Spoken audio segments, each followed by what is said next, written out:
ምርጫና ነጸብቕ ቃል አምላኽ ኣብ ቲቶስ ካልኣይ ምዕራፍ ጸጋ አምላኽ ተገሊጹ እዩ እሞ ንኹሉ ሰብ እውን ምድሓን ኣምጽኡ እቲ ብሩኽ ተስፋን ናይ ትዕዙዝ ኣምላኽናን መድሓኒናን ኢየሱስ ክርስቶስ ምግላጽ ክብሪ እናተጸበና ግፍዕን ዓለማዊ ትምኒትን ክሒድና ኣብዛ ዓለም እዚኣ ብጥንቃቕን ብጽድቅን በምልኾን ክንነብር ይምህረና ኣሎ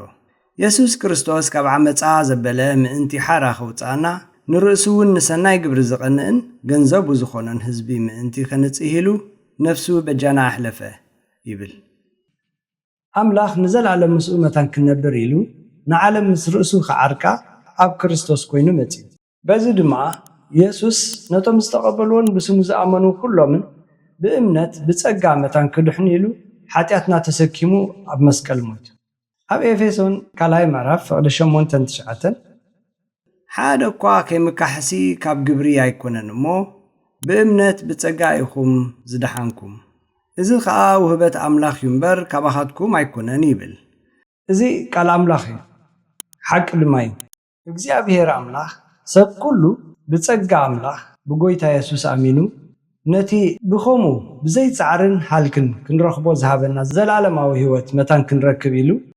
ነቲ ሓደ ወዱ ሓጢኣት ኩሉና ጸይሩ ኣብ መስቀል ክመውት ሓሊፉ ሃበ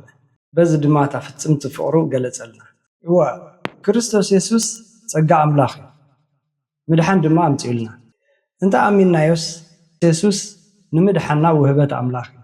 እምበር ምድሓንና ኣብ ፈቓድናን ኣብ ምርጫናን እዩ ዝምርኮስ እሞ ምድሓን ክኾነልናስ ነቲ ብእምነት ዝርከብ ውህበት ጸጋ ኣምላኽ ንቀበሎ ምርጫና ነጸብቕ